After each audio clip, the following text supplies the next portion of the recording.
The other day there was an interesting ceremony in Gaborone, Botswana, where a few of their sports people who had just come back from some international event were feted in a massive national event, and they are being given three-bedroom apartments. They are being given resources to boost their businesses and all that kind of stuff.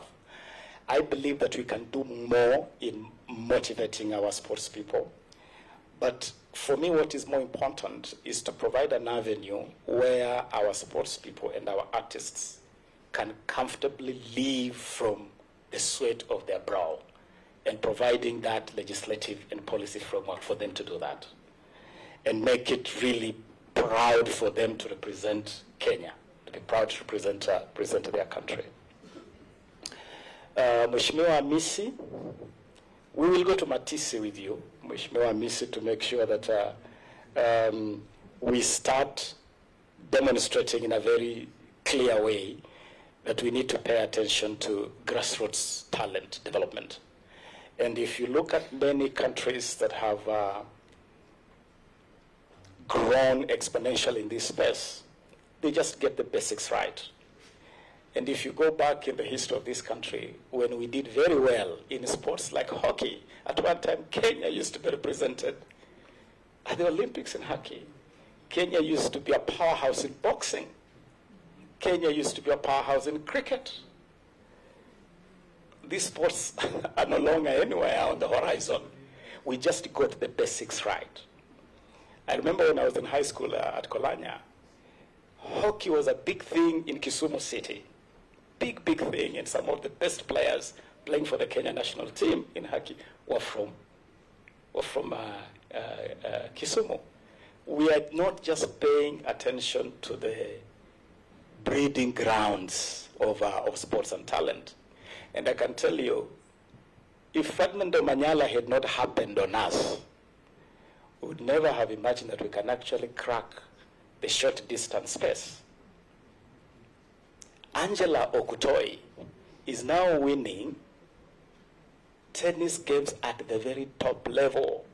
The other day, she became the first Kenyan to win the doubles at Wimbledon. She won the singles at the Australian Open. Those are really premium global events. Now we are just realizing that we actually have talent in tennis. But for us to be able to do this, we have to dive deep and start identifying this talent from the source and nurture it to the top. So I am with this committee, I'm with you, Honorable Hamisi, absolutely, 100%. And in the spirit of the Kenya Kwanza bottom-up, I will really do this bottom-up, like really go bottom-up, go to the bottom and develop this talent up in the spirit of our government. Finally, Mheshimiwa Koech, I was as dumbfounded as you were that Naomi Campbell would be hoisted on us